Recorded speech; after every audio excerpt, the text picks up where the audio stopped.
guys are here for Rethinking Your Stories? Alright, perfect. You all fan fiction writers, or? Like to be. Okay. And have you been to any of my panels in the past? Last night. You've been to one last night? Okay. That's how I knew to come here. Okay, perfect. So I do cover some of the stuff I talked about in previous panels, but I want to know how much I would need to recap for people who might not have seen it yet. I guess I'll link my YouTube channel later. So I'll get to my YouTube channel.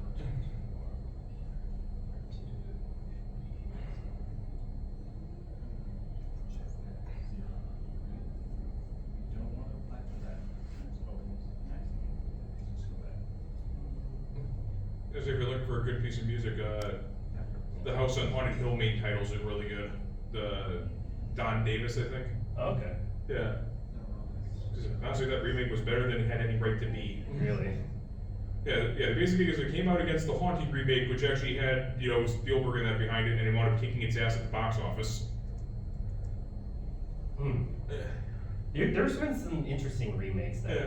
I think I'm going to cover a little bit about that. Like, there's been interesting Yeah. ones that just Yeah. popped out of nowhere. Because the two that I thought were very interesting, mainly because they went the way remakes should be, where they just take the basic plot and do its own thing. Yeah.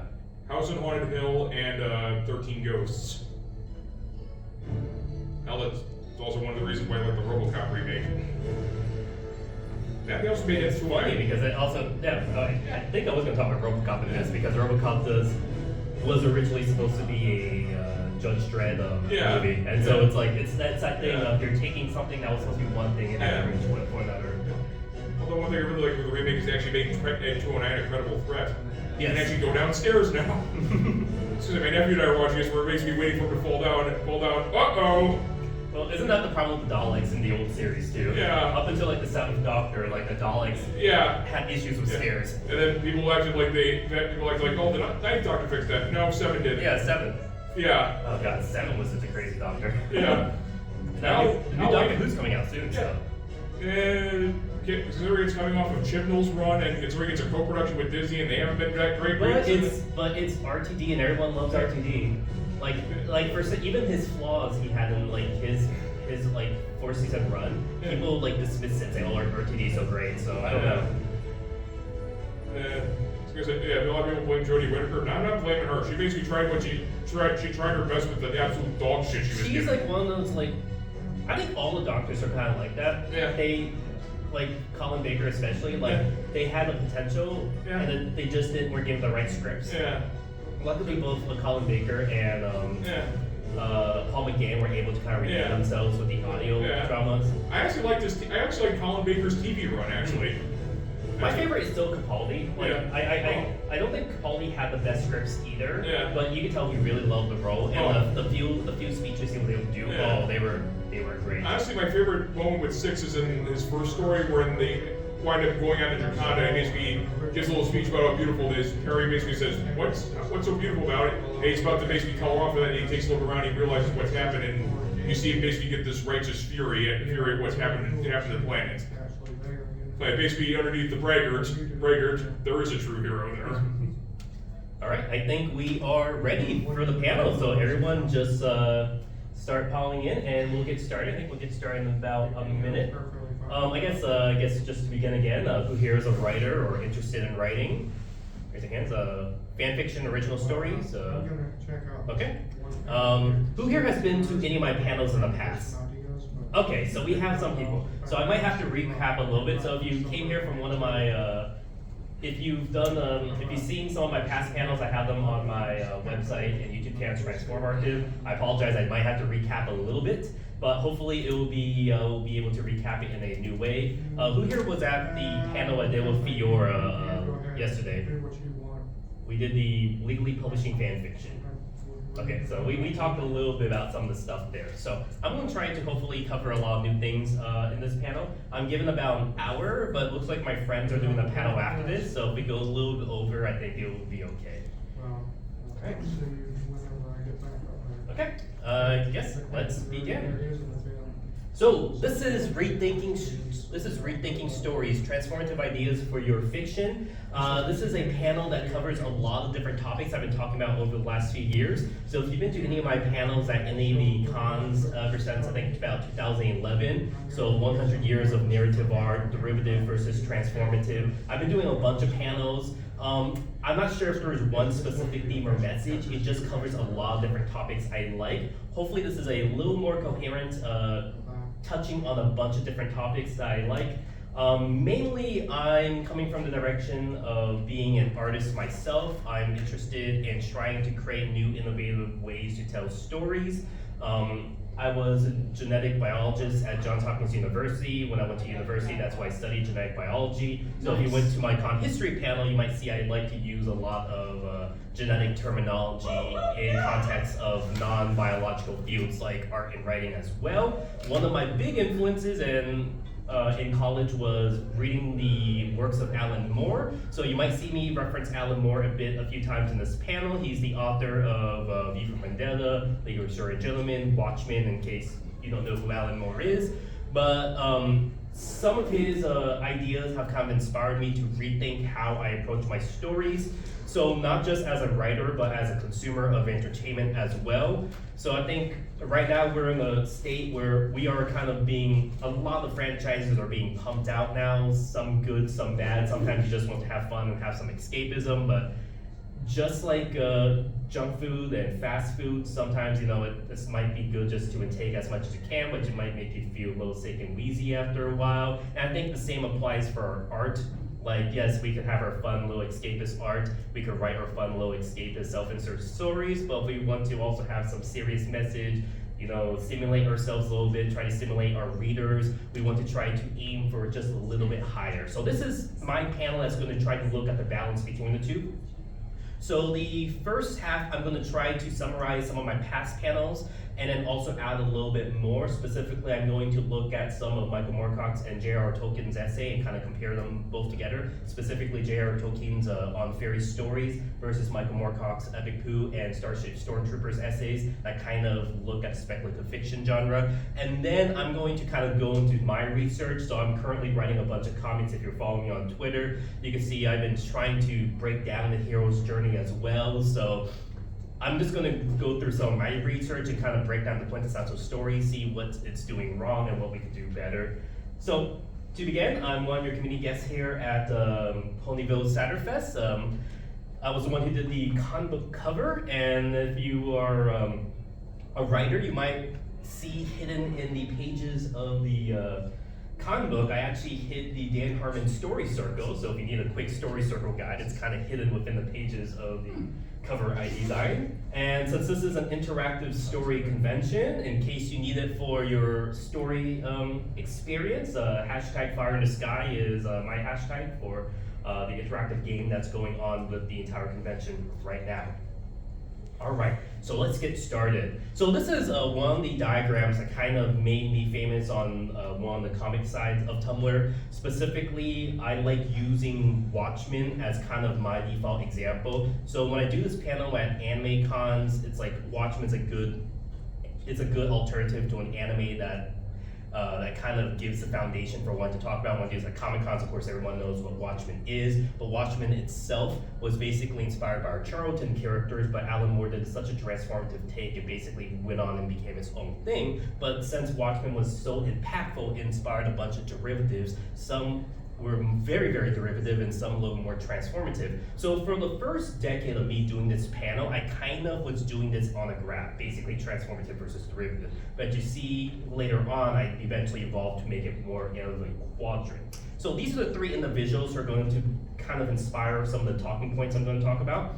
So Michael Moorcock, Alan Moore, and Grant Morrison. Surprisingly, they all have Moore in their name. All three have been very, very influential in the field of speculative fiction. The latter two, Alan Moore and Grant Morrison, are influential British comic book writers who have influenced the last 30 years of American comics and the superhero comics genre. So we're going to get a little bit about that. But I'm going to start off with Alan Moore, since he's the he's the craziest looking guy out there of the three right now. Looks Alan like Moore. Zardos. he looks a little bit Rasputin too. Alan Moore, of course, has a big litany of works that he's worked on. Of course, Lost Girls, Lady Victorian Gentleman, Watchmen. Some of his more popular works. He's also worked on Swamp Thing. He's the creator of John Constantine. So he's had a big influence in the comic book industry. Alan Moore, one of his biggest creations is the League of Extraordinary Gentlemen series, one of my personal favorite works of fiction. He basically calls himself as partaking in this great literary game. The great literary game is where these authors are trying to play with works of the authors that can be sourced, or basically think of this as professional fan fiction. So if you know a little bit about League of Extraordinary Gentlemen, it basically starts off in the Victorian era, where he has a bunch of pulp Victorian characters kind of in a Justice League style superhero team. In the first issue they battle Moriarty, in the second issue they battle the Martians from the War of the World series from the H.G. Wells novel. But then I guess this is where most people kind of fall off. He actually continued this literary game of British fiction up to the turn of the century, to the 50s, where he brought in spy characters like James Bond, all the way up to the modern day. So 2009 is where he kind of took it. And of course, he's partaking in literature of that time period as well. But normally, Alan Moore mostly makes the news now because he's kind of portrayed as the grumpy old man who just wants to hide in his cave and smoke weed and mushrooms, and he does his magic circles. He doesn't want to be bothered. He doesn't know how to use the internet, and unfairly they keep on bringing him out because every time someone does a adaptation of one of his works, they always have to interview him. How do you view this adaptation? Everyone knows Alan Moore does not like adaptations of his works. If you actually read the original novels, like as some of you might like some of these movies up here, but if you read the original graphic novels Alan Moore wrote, you can see that they were really, really, really watered down. V for Vendetta, I think, is the best of the bunch, but if you watch the V for Vendetta movie, it's a very black and white morality, and then when you actually read the graphic novel, it's very, very gray. So it's not completely accurate, and of course, lately Alan Moore has most famous work, Watchmen, has kind of been squeezed to death by the franchise holder at Warner Brothers, doing constant reboots, sequels, film adaptations, and even the critically acclaimed Watchmen HBO series. Like, it's marketed as just Watchmen, it's just Watchmen, nothing else. And so, as good as it is, it's still trying to ape off the IP and iconography of Alan Moore's great work. So this is going to get into a little bit of a problem. But as much as Alan Moore dislikes how people are making adaptations of his works to the point that he's kind of disowned his works, a lot of people are saying, how can he do this? Isn't he a hypocrite? Because when he brings his League of Extraordinary Gentlemen series up to the modern era, he actually has Harry Potter, who is basically the biggest British fictional character of that era, represented as kind of the Antichrist character. Now, nowadays, most people do not like J.K. Rowling, but back when Alan Moore wrote this, everyone thought, oh, he's the grumpy old man making Harry Potter the villain, but he's doing it in a unique sense. So how can he complain about other people making adaptations of his works if he himself is doing this? Well, there's a difference between what Alan Moore is doing, and there's a difference between what the corporations are doing. And when you are writing your own stories, whether you're trying to write fan fiction or you're inspired by work you've done before, I want you to also be aware of these differences, because it might make or break your own original stories as well. Because as we'll also see, Harry Potter itself isn't really original. And if it wasn't for the fact that, Neil Gaiman's Book of Magic series was also owned by Warner Brothers, I'm sure Neil Gaiman probably has a legit court case to take J.K. Rowling to court. Now, I said Alan Moore is kind of a magician. Both him and Grant Morrison are magicians. So I kind of like to use them as a template in my talks, because when you think of magicians, you think, okay, they're crazy, they're on psychedelics, that must be their thing. But no, they're looking from magic from a completely different sense. They see magic as a completely different term from what we modern day humans will associate magic with. They kind of see magic as just the default form of creativity. So basically, if you look at all cultures, magic is normally called the art. So basically, they believe just an act of creation is a form of magic. So basically, all the terms we have for art and writing can also apply for terms for magic. So, you know, casting of spells are rearrangements of word to have a transformative effect on whoever's receiving it. Spelling is basically rearranging words into a proper sentence that you have a transformative effect on the reader. Stuff like that. Grimoire, a book of spells, grammar, stuff like that. So Alan Moore and Grant Morrison kind of have the same foundation for how they see magic and art being intertwined with each other, but it's very interesting because they have two very separate views on how this modern art should be used. But they both can trace their roots back to the shamans. The shamans were kind of, before we had civilizations, we had little tribes across the world. So you go to the Inuits, you go to Tibet, you go to sub-Saharan Africa, you even go to the Druids and the Celts. Each culture has had their own version of a shaman, a witch doctor, a medicine man who was important. They were the original philosophers, the original religious leaders, the original philosophers, the original viziers.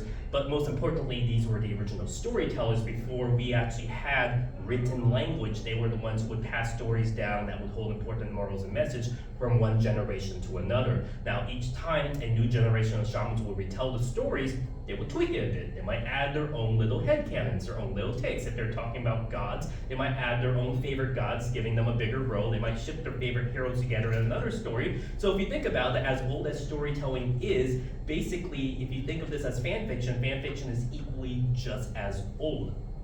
Now, both of them also partake in the Hermetic tradition, and Hermeticism is a realm of looking at the occult, specifically look at alchemy. There's a term called sulfate basically separate and rejoin. And if you actually look at Alan Moore and Grant Morrison's work within the American superhero comic scene, you can see they play around with this basically separating and rejoining of the superhero concept, the superhero genre. Basically, you would see Alan Moore, most of his works are more on the realm of deconstructing superheroes. So Alan Moore is basically taking the concept of the superhero to its logical extreme. If superheroes are real, they'll probably be psychopaths and not really nice people. They'll probably be really smelly and not take a bath because, you know, they're always fighting superheroes and supervillains and wearing the same outfits over and over again. And they had legit powers, they'll probably be crazy tyrannical gods. So he's taking superheroes to his logical extreme. His purpose was, he believed the comic book industry was dominated by the superhero genre, which is kind of unique because if you look at the other industries, if you look at film, television, literature, you really don't have one genre dominating that entire industry. And the fact that comic books are dominated by superheroes, Alan Moore was thinking, hopefully if I take it to its logical extreme, it could breathe new room for more stories. Grant Morrison, on the other hand, comes from this tradition where he believes that superheroes are just the modern interpretation of gods. So basically, if you ever read any of his takes on the Justice League, they're kind of seen as god of the modern pantheon. He sees these as symbols as hope that transcend the creators, the comics, and that each generation needs their own version of Superman, each generation needs their own version of Batman. So these stories are meant to be retold over and over again. Alan Moore, basically his story, he believes stories should be enclosed circles, one and done, complete stories. You know, Robin Hood has a beginning and a death, Sherlock Holmes has a beginning and a death. He believes stories should be one and done. Basically, this is what he is trying to do with his comics. Grant Morrison believes these superheroes should kind of be reincarnated over and over again. So just apply what they're doing with superheroes to your favorite genre, anime, television show, and you kind of get the picture. So a good example in the anime field, My Hero Academia, you can kind of see is a parody of the American superhero comics, but it's basically a love letter to superheroes as well. So it's following that Grant Morrison tradition, while One Punch Man is kind of that logical extreme that we were talking about earlier on. But it gets into the bigger message, and this is where Grant Morrison and Alan Moore kind of fall apart on the two different ends of the scale. And you can find most of your favorite creators, favorite writers, directors will fall into one of the scale. Is our art, is it a form of entertainment, or does it have some higher message? And this is a debate that went back all the way to Aristotle and Plato. Does our art have a purpose? Like, are we trying to make art have a more intrinsic value for society, or are we just writing fun escapist stories? And again, there's no right or wrong answers to this. It's just depending on what you're trying to do and what you're trying to balance with your stories. But with the modern day stories that we have, science fiction and fantasy, speculative fiction, We could kind of blame these two individuals, especially with how most modern stories are done with, you know, the hero's journey. Basically, these two J. Campbells, John Campbell was the editor responsible for a lot of Golden Age science fiction stories. So if you've been to my con history panel, you'll know the term science fiction applied to all genre fiction during this time period. So this will include horror, fantasy, sword and sorcery, even superheroes. So basically all speculative fiction started during this Golden Age period in the 1930s.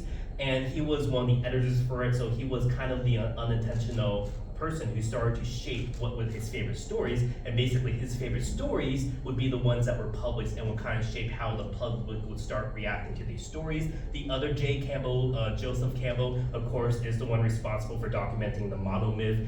His journey with 1,000 Faces kind of cemented this hero's journey with everybody. So we're going to talk a little bit about that when we get to the last part of the panel. But also during the start of the golden age of speculative fiction, we have this individual, J.R. Tolkien. This is around the time period where he published The Hobbit, and The Hobbit introduced a new type of fantasy story, and he actually wrote his own essay on the topic when he was teaching at university called On Fairy Stories. I highly recommend you read this. He basically talks about the importance of myth building and also separating fantasy from the other speculative fiction genres. Like he wants to distinguish fantasy from the other types of stories, and would argue fantasy has an important role for escapism, that you get to escape into this fictional world, and by escaping into this completely different fictional world, you basically recontextualize your real world when you come back. You basically regroup and rethink things. Now, J.R.R. Tolkien famously says he does not like allegory, but I think he has to admit that when you actually read fantasy stories, it's written within this specific realm, and then when you come back, you can actually take that and match the allegory to what you're feeling in real day life. So basically, escapism has a role for recontextualizing your actual real world. And he basically spawned this entire new wave of fantasy that we call high fantasy, basically took the speculative fiction genre into this really escapist route. But then you had one individual who really didn't like how things were going, and this was Michael Moorcock, one of the individuals I mentioned earlier. He was a big influence on both Alan Moore and Grant Morrison. Michael Moorcock, I would say, is kind of like Stan Lee is to the American superhero comics, where Stan Lee's group kind of ushered in the silver age of comics. Michael Moorcock basically ended the golden era of science fiction and ushered science fiction into its next era called New Wave Science Fiction. New Wave Science Fiction was kind of seen as a reaction to the high fantasy that was going on with the J.R.R. Tolkien Hobbit and Lord of the Rings clones and copies, where fantasy stories became more and more escapist. Science fiction now started to separate and become more hardcore science fiction. So specifically, the golden age science fiction stories, they would say were basically, you know, American cowboys in space, you know, glorious astronauts colonizing the stars type stories. He's basically saying, and his group that he edited with New Worlds magazine are basically saying, we have a lot of problems in the world right now. We have pollution, racism, classism, inequality. If we don't deal with these problems now, we're not going to have a glorious future. So his group of science fiction authors shifted to more subversive stories. This is where you kind of get your grimdark dystopian science fiction novels, and this is where we finally see a solid split of speculative fiction into high fantasy and into new wave science fiction. But if you don't know who Michael Moorcock is, he's also I would say he's as equally influential as J.R.R. Tolkien. He's the guy who created, you know, the anarchy, the Discord chaos symbol. He's the first person to actually make a fictional multiverse, so all these multiverse movies are kind of thanks to him. He's the person who created that entire alignment chart system. So basically, a lot of modern science fiction has been inspired by Michael Moorcock as well. But aside from his fiction writing, it is his two essays that I think have played an important role. So for the first decade, when I was doing a similar panel to this, I would always cite his essay, The Epic Pooh, which we're going to talk a little bit about in the next few slides. But it's his other essay, Starship Stormtroopers, which calls out the problematic nature of the hero's journey, that I do want to touch upon in the second half of the panel. But I want to address The Epic Pooh first, because we really are bringing up J.R.R. Tolkien. So like I said, there's that split. If you see my con history timeline, you can see that the split kind of follows the split with the cons as well. So this is where we kind of get the split between the high fantasy and new wave science fiction, where you can see high fantasy being more escapism and new wave science fiction being a little bit more subversive. You can see this with their specific works. J.R. Tolkien is a religious Catholic, so you can see a lot of religious allegory in his works as well. Michael Moorcock, I believe, is an atheist, and you can kind of see this in some of his science fiction works like Behold the Man, and you can kind of see that the realm of escapism, from Superman to Harry Potter, could kind of fall under that side of the escapism with J.R.R. Tolkien, while the more subversive stuff like Fahrenheit 451, Stranger in the Strange Land, though I think Michael Moorcock technically also does not like Robert A. Heinlein, but I would say Stranger in the Strange Land for this purposes will fall in this category as being a little bit more subversive. You see this with the works that are coming out during this period. Funny enough, Michael Moorcock actually calls out Richard Adams' Watership Down as being this form of nostalgic, sentimental escapism, but if you ever seen the movie, I think people would argue otherwise. Basically, Moorcock's dislike of escapist fiction was he basically titled his essay The Epic Pooh because he compared all this high fantasy coming out to this time to Winnie the Pooh stories. You know, Winnie the Pooh, simple kid style, they're kind of black and white morality. You know, Pooh Bear will go out, hunt for honey, might get stung by bees, but at the end of the day, he gets to go back to his nice little cozy treehouse, you know, end of story. Nice, completely wrapped up black and white morality stories. And you compare most fantasy in this realm, though some fans of Lord of the Rings would argue, you know, if you had to read Lord of the Rings, it's not like that, but this is just what Michael Moorcock is basically summarizing. That's the problem with a lot of fiction during this time period. It's just too nice cut, clean cut, cozy. He also, one of the problems he had was J.R. Tolkien was also romanticizing like the old pre-industrial England, you know, the grassy fields are gone, replaced by machinery. And Michael Moorcock saw this as a reactionary view of trying to halt progress, though nowadays leftists that Michael Moorcock would normally argue for back in like the 70s when he wrote this essay would probably be against industrialization and pollution now, but again, it's this entire messy back and forth debate between the two. So, anyways, going back to Alan Moore's great literary game, I just really want to quickly summarize this. You have this idea, before we have this entire copyright extension, you have authors inspiring authors, essentially doing fan fictions of works that came before. Jules Verne wrote a fan fiction of Edgar Allan Poe's narrative of Arthur Gordon Pym. He wrote The Ice Sphinx from that. H.P. Lovecraft wrote Mountains of Madness, which is basically his fan fiction of The Ice Sphinx. And of course, you have the entire Lovecraftian mythos that people are playing around with, influencing people like Alan Moore as well. And basically each of these individuals is seen as kind of the father of a new branch of genre fiction. So you think about it, each of these individuals is kind of like the father of cosmic horror, the father of science fiction, the cosmic father of this and that. And each of them was essentially getting started writing a fan fiction of a master who came before. This is not new. We see this, like I said, go back to the shamans. After the shamans, you have the oral storytellers who would tell the myths. It would repeat these stories again and again. So, for example, when Disney Hercules came out, everyone's saying, oh, Disney completely misrepresenting the Greek gods. Well, it's like we actually don't know what the canon Greek gods were, because when we actually finally read the earliest recorded, Greek stories, they were essentially retellings and retellings and retellings and retellings, to the point that they were headcanons and headcanons and headcanons and headcanons. So basically, as corporate as Disney is, I would say at least the Disney Hercules was just kind of their take on their re-updating of the Greek gods. And it's been done many, many times, and I wouldn't say there's any wrong way of representing the Greek gods.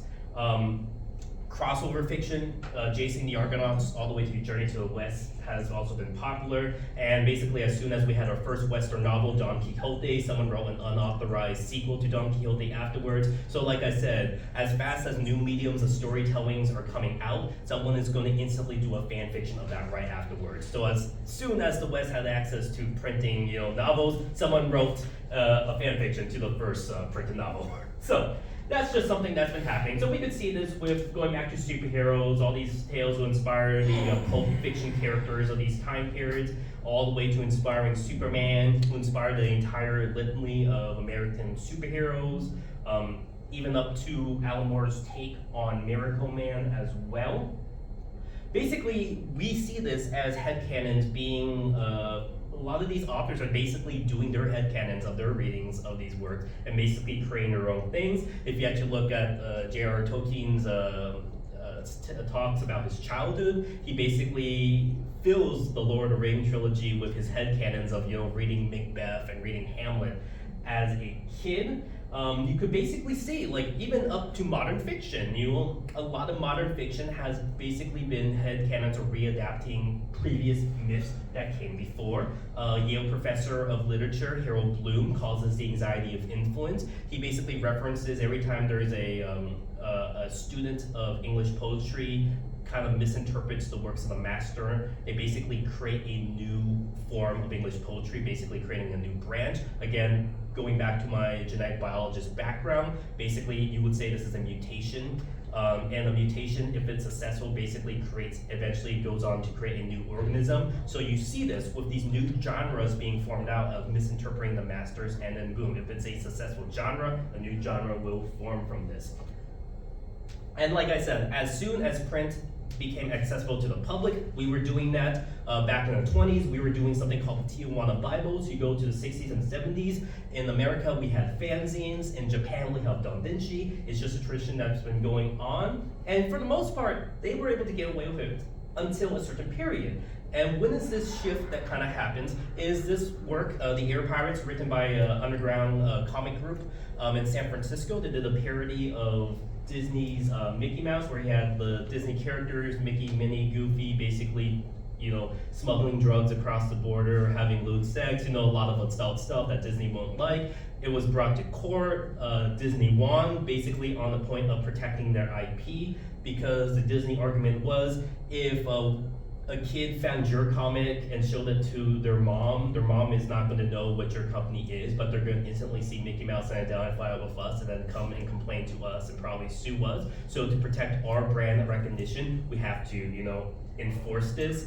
And because of that, Disney actually won that lawsuit. And unfortunately for a lot of us fans and fan writers, that makes publishing our fan works kind of in the gray area of legality now. Fiora, as we talked about in the panel yesterday, was able to get away with it, but she had to spend, she said, $7,000 in courts to get her fall fan fiction published. So it's a lot of gray areas. Hopefully we could avoid this with some of the lessons I'm talking about. But yeah, we do have to blame Disney's hand in extending the copyright protection, because if you notice, every time the copyright laws are extended, it's extended to the date of when Steamboat Willie was released, the first appearance of Mickey Mouse, to the point that most people actually call the Copyright Extension Act the Mickey Mouse Copyright Protection Act, because it's really protecting Mickey Mouse.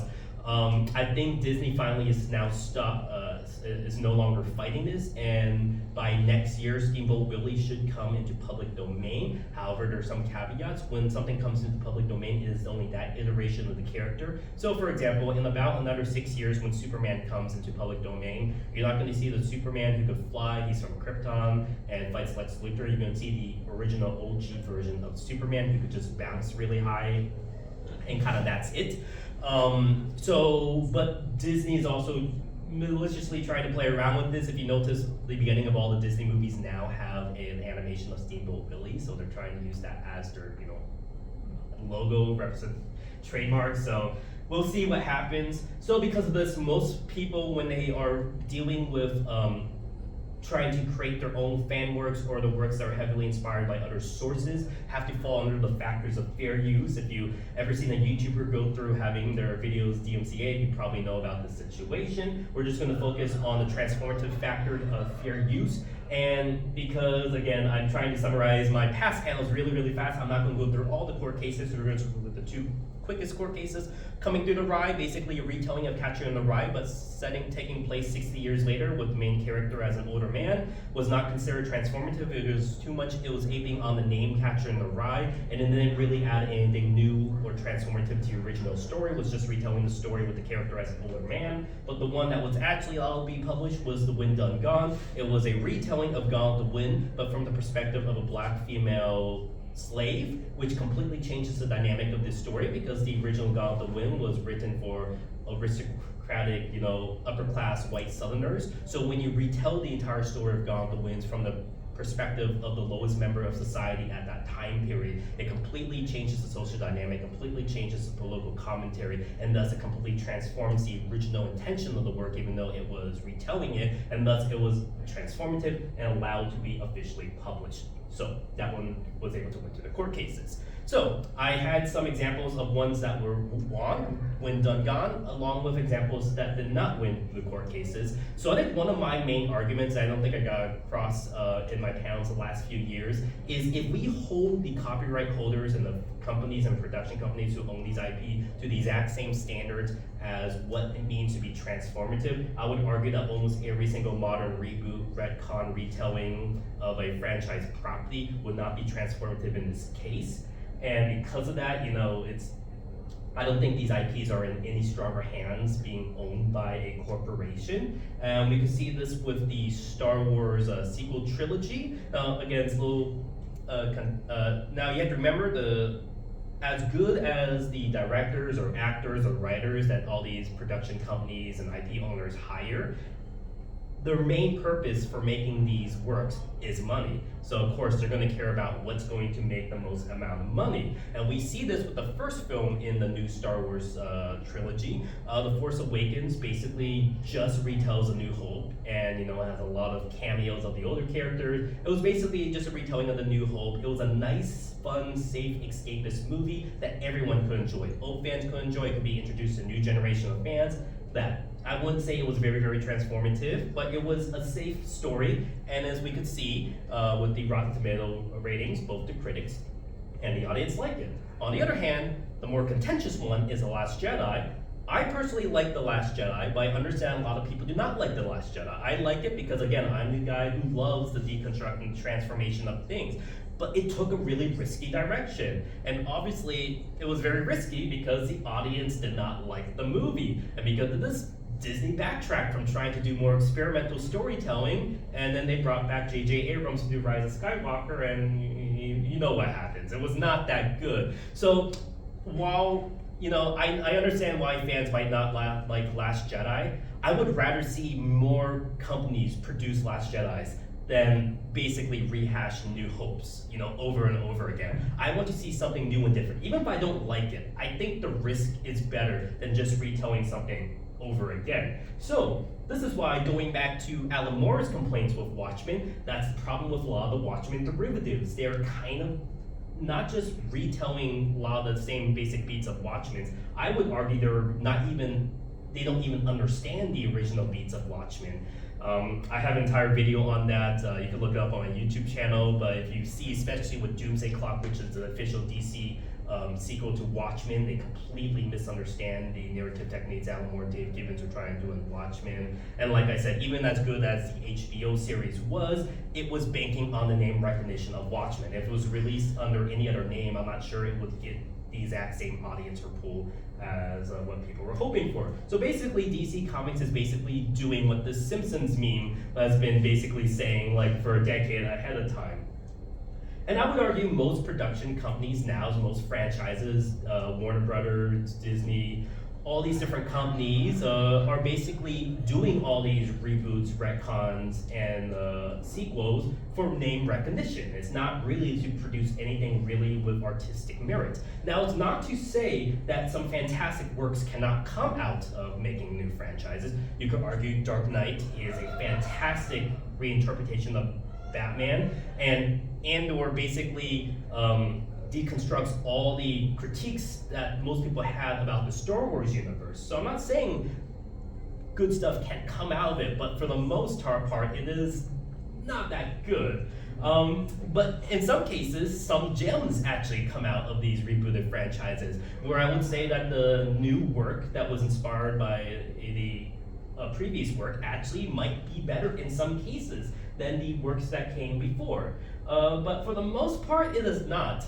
And in fact, I would argue it's kind of disrespectful to the creators of some of the works, especially when we saw a bunch of reboots of cartoon shows from Nickelodeon and Cartoon Network the last few years. A lot of the original creators and showrunners for these original shows weren't even asked back to, direct these new shows. So I would say that was a slap in the face to these original creators. And with the news that's been coming out the last few months, I would argue that not only are the companies that own these IPs, not producing great works on the whole, I would say they are actually regressive and actually hurting their specific franchises themselves. Seeing how Warner Brothers show the Batgirl and the Coyote movie just to have a tax write-off. Again, as an artist, I believe in the artistic merit, not in the commercial value of things, and the fact that they're treating art as a commodity, something that Adam Moore was saying is part of this shamanic magical tradition. Treating this magical tradition we have as humans as a commodity, it's not really, really good. And the argument is, well, no, these rules are to protect the creators. Is it really now? Let's just go back to the comic book industry. Basically, these four individuals help basically shape the American superhero genre. The creators of Superman basically died penniless. They couldn't even get a ticket to go see the Superman movie when it was released in theaters. Jack Kirby, who basically created the entire Marvel universe, unfairly got a lot of his ideas stolen and credited to Stan Lee, basically died penniless as well, his art stolen and being sold for thousands of dollars without his permission. Steve Ditko, poor Steve Ditko, who basically lived in a one bedroom flat in New York, the creator of Spider-Man, I think the most iconic superhero after Superman, also died penniless. In fact, he died the same year that Stan Lee died, but he didn't get the same recognition that Stan Lee did when they were mentioning the obituaries. But it's not just the part that they're not treating the creators bad, it's because when they start bringing on fanboys to retell these stories, it actually kind of pollutes the scene. So going back to Alan Moore and his protege Neil Gaiman, they basically compared the Bronze Age of comics, so the period after the Silver Age, as basically being Silver Age fanboys just being nostalgic and sentimental for the superheroes they grew up with as kids, and trying to rehash and retell those same stories over and over again. So basically they would compare it to a photocopy of a photocopy of a photocopy. If you photocopy over and over and over again, you basically degrade and wear down that initial product. Again, going back to my genetics background, if you inbreed over and over and over again, you get ugly offsprings at the end. So that's something that's best avoided. And that's a problem that's being done with companies that are holding IPs when they hire the fanboys. This is the same complaints that Michael Moorcock is having with the sentimental storytelling that's trying to copy off of the works of J.R.R. Tolkien, basically just distilling the story over and over and over again until it's like barely a shadow of its former self. And we see this a lot. So for example, we see works like The Bickerson inspired The Honeymooners, inspired The Simpsons, Family Guy, and we see all these horrible Family Guy clones to the point you eventually have some literal ugly offsprings that is very, very physically represented. But that's also not to say that the fans are also the right people to be doing these stories as well. Like I said, when the fans are professionally hired to write these things, they don't always also produce the best stuff. But because now that fan fiction, since the Copyright Extension Acts, most fan fictions now are no longer could be published, so fans are going to start writing for smaller and smaller insular circles. So basically, that means if you're writing for a smaller audience, you could write for audiences with more smaller niches. You could write your self-insert characters, you could write yourself as a Mary Sue, you could write Mary Sue characters. So you start seeing the degrading of fan fiction to being written for smaller and smaller circles. So we can also see the quality decline there. And then finally, when a copyrighted character enters public domain, I don't see them doing anything creative with them as well. Like for example, Alice in Wonderland has been public domain for a while. We haven't really been seeing creative Alice in Wonderland takes lately. And Winnie the Pooh just entered public domain. What did they do? They did a horrible hack slash film, and it was just a mess. Nothing unique, nothing creative. Again, it's not to say that there can't be some fantastic stories that come out of retelling stories with iconic characters, but most of the time it is public domain characters, because with public domain characters you normally don't have the fear of someone trying to sue you, so you're going to be a little bit more creative and a little bit more bold in how you approach these characters. But we see whenever people are writing within a specific fan fiction world, and then they want to publish their fan fiction, well, you can't legally do it, so they basically do, the falling off the serial numbers and just change the name of the characters. 50 Shades of Grey, for example, famously started as a Twilight fanfic. The Immortal Instruments, the author got her start writing Harry Potter fan fiction, and these books are not as well acclaimed either, so we kind of see that there's a degrading of this part.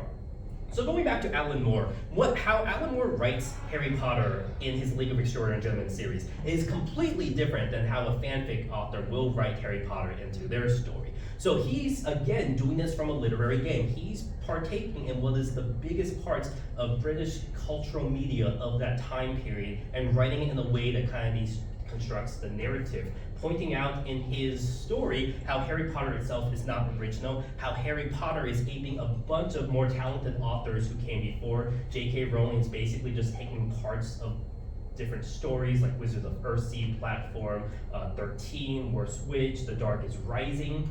And I think, after a decade, people have finally caught up because now, when Alan Moore was complaining about Harry Potter and J.K. Rowling like a decade ago, everyone thought, oh, grumpy old man yelling at clouds. I think nowadays, in retrospect, we could see, yeah, he was kind of right. Harry Potter is actually not a really good story when you actually break it down. Like I said, his deconstruction of Harry Potter and his story is great. Obviously he hasn't really read Harry Potter that much because he gets a lot of the canonical points wrong, but he kind of gets the general gist right, which I really like in his deconstruction. But Alan Moore's not the only person who has complained about Harry Potter long before the public consciousness turn. Going back to Harold Bloom, the individual who wrote The Anxiety of Influence, he was also critical of Harry Potter back when it was just Sorcerer's Stone. Ursula K. Le Guin has described Harry Potter as being ethically rather mean-spirited, and I believe she is right in retrospect. But the problem with Harry Potter is a problem that we are going to start to see with a lot of stories that use this hero's journey formula. Again, something that Michael Moorcock has expressed in his essays.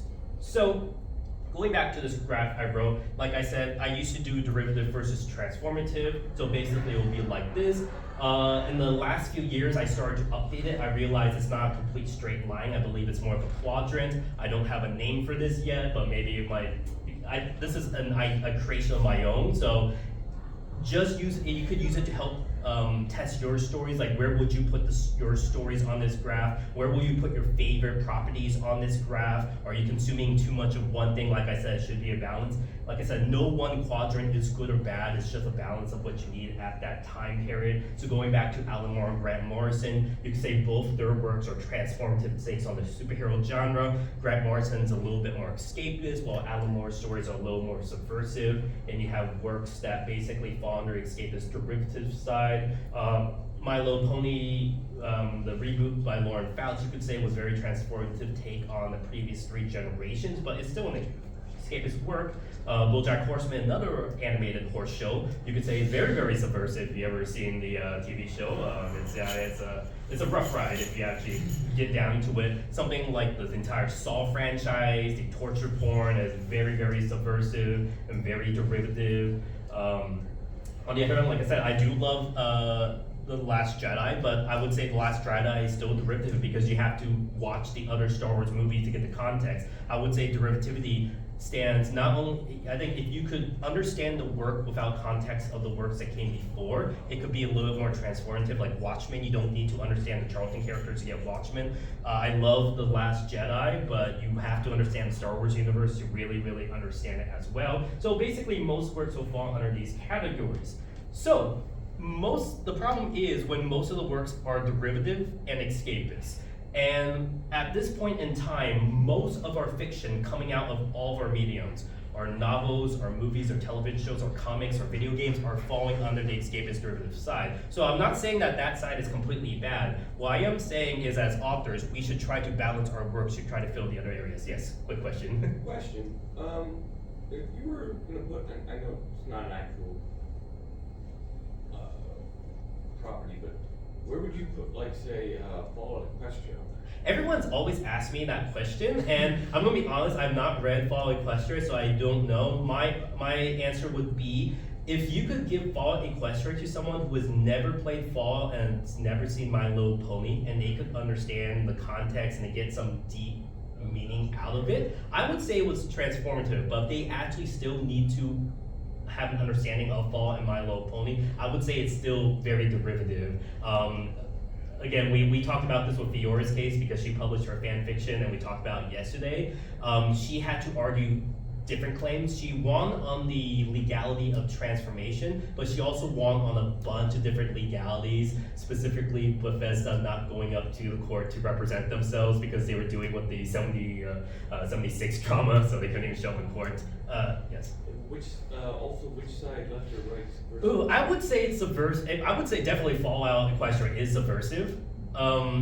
You could even say it's escapist, but I'll definitely say it's subversive because specifically with My Little Pony fanfictions, I've seen in the early era of My Little Pony fanfictions, like the first year of the fandoms, because ponies were a show made for kids. They were cutesy pastel ponies. Most of the pony memes, because if you want to like My Little Pony back then, you had to like it ironically because people were making fun of bronies back then. So you basically had to pair ponies up with something that was completely different. This is where you get your ponies that cuss and had adult action in it. So this is where you get your Hot Diggity Demon, App.Mov series, your Friendship is Witchcraft. This is also where you get your cupcakes. This is where you get your Rainbow Factory. All these things that are completely opposite of what kitty ponies are with the fan fiction. But going on with that point, this is where we have to get to the more controversial stuff. I added this. This is a new addition to my panel, and it's very, very controversial because this is the more controversial essay in Michael Moorcraft's. Like, I would say Epic Pooh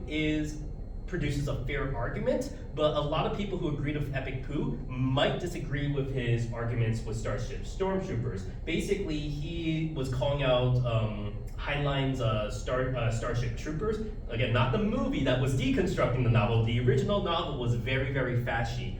And he was saying it's not just Heinlein who's writing a fashy novel. Almost all science fiction and fantasy during this time period, whether they were intending it or not, because they are using this specific formula that, again, was propagated by John Campbell. John Campbell was kind of a white supremacist, and he had control of all the science fiction, a majority of the science fiction magazines of this time period. You're going to see more crazy stuff coming out there. So the problem is, he is saying most of these stories will fall with a bandit hero, the rebel, who thinks, he's the young upstart rebel who wants to overthrow one empire, overthrow one monarchy, but he will bow his head down to another monarchy. So basically summarizes this with Robin Hood fighting the evil Prince John, but then he tips his hat to King Richard when he returns, like that type of thing. Han Solo fight against the Empire, but at the end will bow his head and take a medal from Princess Leia. Now, he wrote this essay when the first Star Wars movie came out, so A New Hope. So, since then, I would say Star Wars has kind of redeemed some of its qualities. But you remember during this time period, if you're watching this in context of just A New Hope, it completely changed the dynamic. I would think Endor actually completely changed the scene.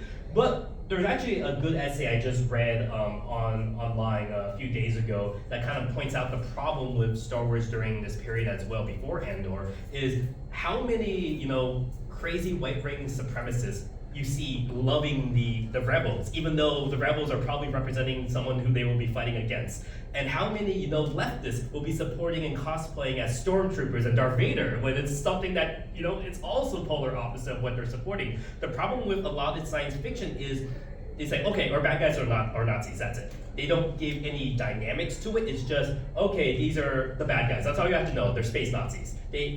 Without, the background of genocide, oppression, all this stuff, which actually makes them bad guys. If it's just, they're just blank bad guys. Okay, cool. We could put ourselves in their shoes and cosplay as them, which is a little bit problematic. So one of the things that he points out that is kind of problematic with a lot of these stories is there's also the hero joining this quasi-religious brotherhood to fight against this, where the quasi-religious brotherhood says, get rid of all your ration and reason and just go on instinct. So we can kind of see, again, the New Hope version of the Jedi.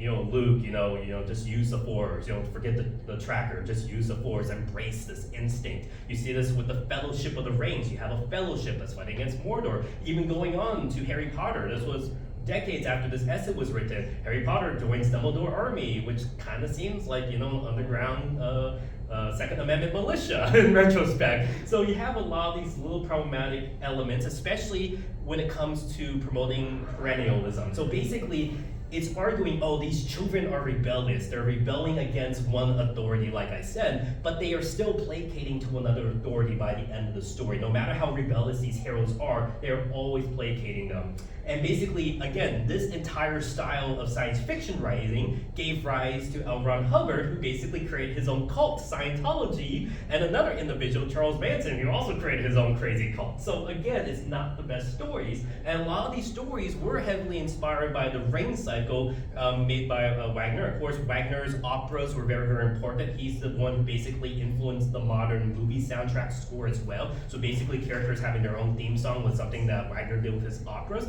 But Wagner was also an anti-Semite. He was very, very pro-German nationalism. And you can see this if you've seen his Ring trilogy. The Ride of the Valkyries were used in the, Apocalypse Now and as kind of an imperial, anthem, which it kind of is as well.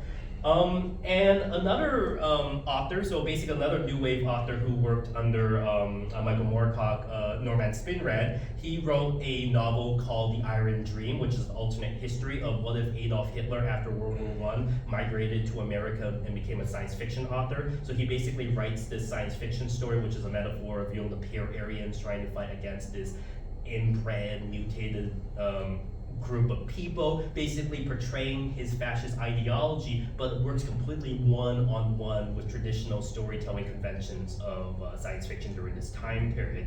And basically, the summary of this is science fiction authors at this time period are basically, proto-Hitlers. Like, if they had the ability, they probably would become Hitler, but we're lucky they're just writing fiction right now. The problem is this fiction could influence a lot of people. And we see this, like, instead of actually going down the routes of why the Nazis and fascists were bad, we just get the blank, just bad generic villains again, and or kind of change this a little bit.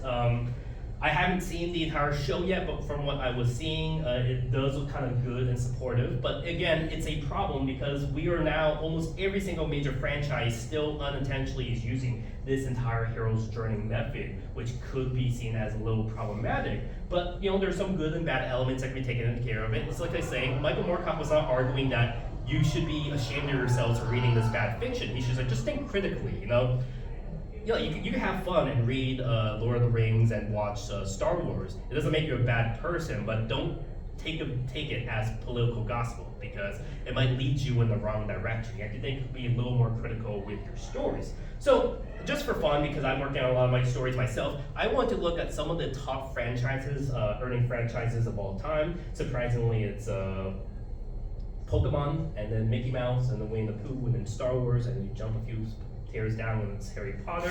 My Little Pony is all the way just right above Simpsons, so we're kind of right there. But most of these stories, especially the ones that started off as blockbuster movies, kind of follows this specific hero's journey method. You've probably seen this over and over again, like everyone's comparing Harry Potter to Star Wars and Lord of the Rings. In fact, there's a lot of videos that do that. I'm not going to get too much into it, but I'm going to do my own little comparisons. Like I said, they all kind of follow some variation of the hero's journey. You have the monomyth, you have the 3-act structure, and you have Dan Harmon's story circle. And like I said, I kind of hid the story circle within the con book cover of this con's con book. So basically, I took most of these different story structures down, kind of hard to see, but I basically took most of them down. I even looked at the big Disney Renaissance movies during this time period, so the Disney Broadway style Disney Renaissance movies, and broke it down. And most of them fall under very, very specific templates. So this is kind of my summary of how I kind of classified most of these hero journey Disney style movies together. So you have basically, the character in a world of ordinary comfort, then they go into a world of chaos, and they come back to a world where they're in control. One thing I noticed that happens a lot in these stories, so okay, let's break this down a little bit further. So you have a protagonist, he's an ordinary template protagonist. Basically, the amplification for simplification, have the most simple protagonist, so your reader or your audience can fit themselves into that protagonist's shoe. That's why Bella Swan and Twilight is kind of, a wet blanket, because you need to kind of fit in her shoes. So if you go to the Scott McCloud's Understanding Comics thing, the more realistic you draw a character, the more you disidentify with them because you can see them as someone else. But the more simple you draw a character, the more you identify with them. That's why anime is very, very popular because it distills all the emotions down into a simple face that you can put yourself into Luffy's or Goku's or Naruto's shoe. So basically, ordinary character. In an ordinary world, he laments about how boring his life is. This is normally where you have the I Want song in a Disney movie, and he wants something more, or she wants something more. One day, something tragic kind of happens within this world. They meet a mentor, and then they go on to an unexpected journey. Most often, they are forced to go on this journey in this new world that they eventually will travel to. They basically are going to, travel on an unfamiliar device. They're going to meet new allies. They're going to meet the villain. They're going to want something for selfish reasons. This is actually where I think the Disney friend songs, when they enter into this new world and they meet new characters. So you have the objects from Beauty and the Beast singing "Be Our Guest." You have Timon and Pumbaa singing "Hakuna Matata." You basically have the friendship song. It's kind of like the selfish song as well. And actually, if you think about Lion King, going back to Lion King, if you think of "I Can't Wait to Be King," that's kind of a proto-villain song. If you think about it, like if Simba actually continued on that one trajectory, you can kind of see him eventually becoming a villain. So one thing I don't like that I notice happens in almost every single Disney movie and every single animated movie that's trying to ape off the Disney formula, and also almost every single romantic comedy, is there is some, right before the third act when they have to confront the villain, there's some dumb misunderstanding where the hero has to separate from their friends because they break up under some dumb misunderstanding. I really don't like it because it happens in every single movie. Now, once I noticed, I think I was watching Moana, and that's the first time I realized, oh wait, this is every single Disney movie. And then I went back and I watched, Anastasia, it happens in that too. And I realized all my favorite animated movies, it happens in them too. I love Hercules, I love Zootopia, I love the My Little Pony movie, I love the new Puss in Boots movie. The exact same dumb misunderstanding breakup happens in all these movies. And I'm like, can we just get rid of this plot? It's so weird. It's like Disney purposely inserted a new step in the hero's journey that I don't think is needed and needs to go away. But it keeps on happening over and over again. And it happens in DreamWorks movies. It happens in Pixar movies. Like, let's just go on from this. So after that, they've had the final front down with the villain. They defeat the villain. They go back to the ordinary world. So let's break down all these different steps. I think I only have a few minutes left, but like I said, my friends are hosting the next panel, so I think I could go on a little bit longer. I'm just going to cover as much as I can within the next few minutes. And then if you have any questions, I'll try to take them outside as I'm packing up. But the protagonist, like I said, when you break it down to like the main story, so if you look at like Star Wars, Harry Potter, and Lord of the Rings, oftentimes it's a young male protagonist who's kind of an orphan, basically living with an uncle or an aunt, and he's living in a society that's secluded away from the upper class. So you can think about Katniss living in District 12, away from the capital. You can think of Shire being completely away from the kingdoms of man and the elves. Think about Harry Potter living away from the magical world. They are always the chosen one, and especially during the 50s, 60s, 70s, and 80s, the chosen one, and a lot of these stories follows this entire Celtic style, the chosen one, where it's the seventh born son of a seventh son of a seventh son, born on the seventh month. So if you actually look at Harry Potter, well, he technically isn't the seventh child, he's still born on the seventh month. And normally they carry a great burden as a result of a Dark Lord. So, Frodo has to bear the ring of Sauron. Harry Potter has a scar given to him by Voldemort, and basically he's now the new Horcrux. And then we basically carry a great burden. Basically Luke getting out, he's the son of Darth Vader, that as well. Then we have the friends. We always have the best friend. He's sometimes a redhead, and he's oftentimes adorable. He's adorable. He's the poor comic relief character. So you have your Ron Weasley, you have your Samwise Gamgee, you have your female friend, who is someone that the reader will initially think they will give with the main character, but at the end they don't give with the main character. So you have Hermione with Ron, you have Luke and Leia, which is a good thing they didn't get together because they were brothers and sisters. Yeah, exactly. Going to more modern fiction, Adventure Time, you think Jake might get with Princess Bubblegum. That doesn't happen as well. In some cases, you have the mischievous duo who play with fireworks. So think Harry Potter, think Lord of the Rings again. You have this cute, marketable, non-human companion. So, you have your Pikachu, you have your K9 in Doctor Who, you have your Baymax from Big Hero 6, all that stuff. And you always have the friend saying, you can't fight this war on your own, you need your friends, all that stuff. Okay, popular archetypes that are more popular in modern pop culture and TV shows now. You have the adorable nerd. So you have your Twilight Sparkle, you have your Hiccup from How to Train Your Dragon, you have your hero from Big Hero 6, you have your Dipper Pines from Gravity Falls, you have what's now called the Tumblr Sexy Man. So, Jack Frost, the Onceler, Bill Cipher, Loki, Sans. You have your furry husband, your Nick Wilde, your Legoshi, your Haida, your Mr. Wolf.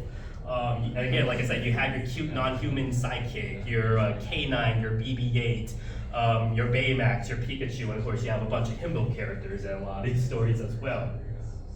The Dark Lord. The Dark Lord is always interesting because the Dark Lord always dabbles in the dark, mysterious, unnatural arts.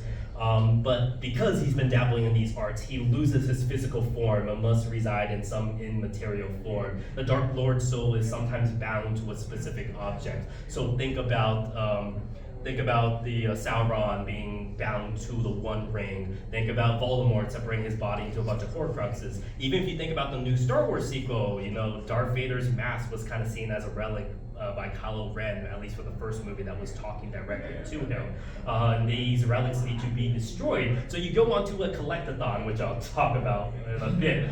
The Dark Lord also has V and D names in their sound. I think it might be association with the devil because the devil has D and V in its title. But you think about Victor Von Doom, Darth Vader, Voldemort, they always have this alliteration with them. And the Dark Lord is oftentimes related to the hero in some way. So Harry Potter and Voldemort are linked.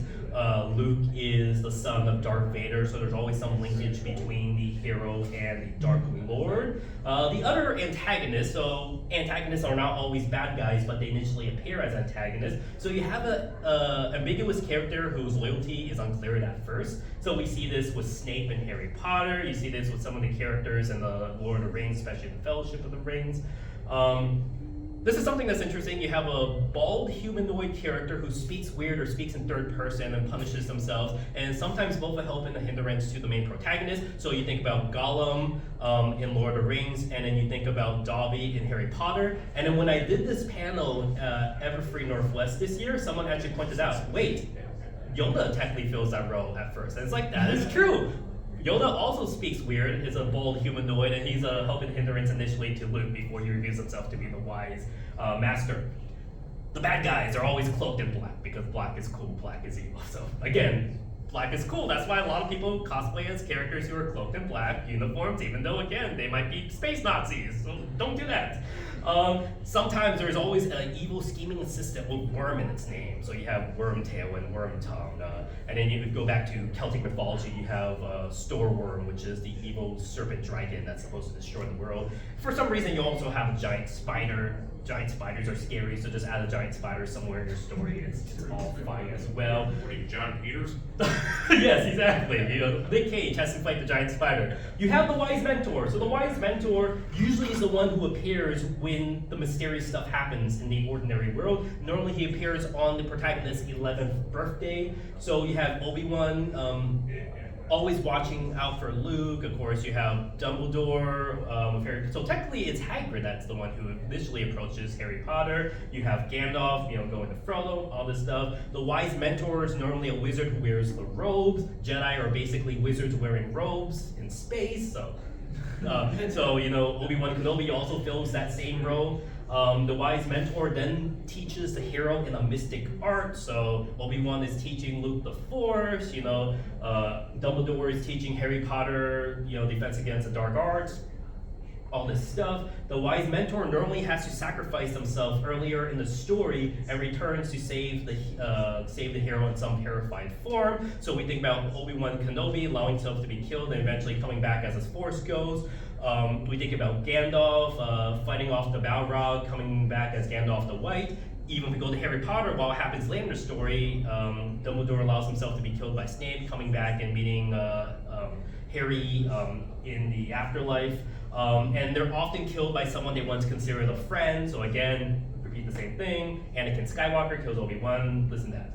I don't think Gandalf was a friend with the Balrog, but you know, I mean, some interesting fan fiction, so go with that. So yeah, that's why a lot of people compare Harry Potter with Lord of the Rings and Star Wars. So, crossing the threshold. When they cross the threshold, they have to enter from their ordinary homeworld to a new magical alien world, and most of the times they have to have some weird, mystic type of transportation. So, for Star Wars, it's a Millennium Falcon, a ship that finally is taking him off Tatooine. You have, you know, the Hogwarts Express at King's Cross. They're often trained in some mystic weapon. The mystic weapon is often some variation of a magic wand. So you could argue a lightsaber and a sonic screwdriver, yes, they are technically magic wands for the context of the story. Sometimes they have a historically special sword. And if you're Harry Potter, you apparently are a special Mary COC because you get both a magic wand and the sword of Gryffindor. So there you go. Sometimes they have a tool that allows them to be cloaked in invisibility. So of course, Harry Potter has the cloak of invisibility. Frodo has the one ring that turns him invisible. And if you also think about Star Wars, you know, Obi-Wan using the mind trick on the guards, that's technically cloaking them in some form of visibility to get them into an area guarded by the stormtroopers. So let's go back to these magic wand weapons. So you see this with fandoms. Fandoms always have some magic wand they use that as cosplay at conventions. It's oftentimes the sonic screwdriver, a lightsaber, or a magic wand. So I'm trying to think about what to do for my stories because I'm making a school about shapeshifters. Like, what would shapeshifters use as a magic wand? Well, they can't because they have paws, so they couldn't carry anything like that. But then you have other things that could be used as your special tool. You basically have different fandom expressions. Since I'm running over, I'm gonna have to go a little quick. Like I said, most of these stories end up being collectathons. Harry Potter has to collect the Horcruxes. In the Marvel universe, you have to collect the Infinity Stones. Pokemon, you're collecting your gym badges in your Pokemon. Yu-Gi-Oh, you know, the first Yu-Gi-Oh anime series, you're collecting star chips. You have your conflicts. Like I said, it's the protagonist joining that quasi-religious brotherhood while keeping their rebellious charm, fighting against the Dark Lord, having to realize that being ethical means sometimes doing the bad thing. So it's like, oh, I could do the bad thing because I'm the good guy. It's like, no, you shouldn't be doing that. But you do see, especially in a lot of the Harry Potter, Star Wars, and Lord of the Rings stories, the protagonist doing things that might be tantamount to genocide, which is bad, but they could do it because they're the good guys. So, whatever. The final showdown with the villain. Normally, the protagonist does not defeat the villain with strength or a sword, but defeats them with spirit. You know, he defeats them with that spirit, that instinct, that rationality. Normally, these stories end with a giant party in the Great Hall. So we think about the end of Lord of the Rings. We think about, you know, that celebration in the Hogwarts Hall at the end of Harry Potter, Sorcerer's Stone. You think about the medal ceremony at the end of New Hope. Basically, the system is never changed. Like, yes, we realize the system is bad in these stories, but they are never changed, and they just replace it with people they think are good guys. I'm sorry, I know you guys are next, so I'm gonna try to quickly wrap up. And like I said, they have a lot of different issues. But with that, that's some of the main franchises, and I just want to point this out because I kind of noticed that. If you look at some of the top franchises, they also have mascots that are yellow, so maybe that's something you can add. Have a mascot that's yellow, and I think it might make your work also very, very popular. So anyways, I've been trying to work on a lot of my own work, so I've been trying to work on stories that are both escapist and transformative. The medium is one of my more transformative explorations and trying to deconstruct a lot of the storytelling methods. Alan Moore style, heavily influenced by Alan Moore. Shifter School is kind of my take on the escapist school story, so basically a more positive spin on the things that have been corrupted by Harry Potter. But I like working on shape-shifting stories, so if you look at my stuff, a lot of my characters involve transformation and shape-shifting. I've also been trying to work my own deconstruction of My Little Pony for the longest time. A lot of these artworks are from over 10 years ago. I still haven't finished it yet, but you know, it's something I like to enjoy. And with that, thank you all for coming to my panel. You can follow me on Transformative on Twitter and YouTube. With that, thank you. Enjoy the rest of your time here at Cider Fest, and thank you for coming. If you're partaking in the interactive storytelling, again, hashtag Fire in the Sky is my key phrase I'm supposed to give out to you. If you have questions, feel free to ask me as I'm packing up. So thank you again. Was there any questions, by the way, before we wrap up our comments? No?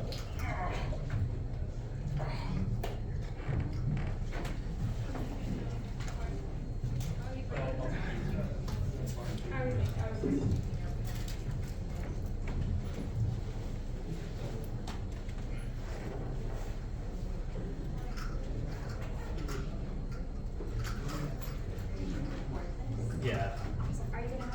I'm gonna try to. So follow my YouTube channel. I'm gonna try to edit the slides so they're easier to see. I think it records.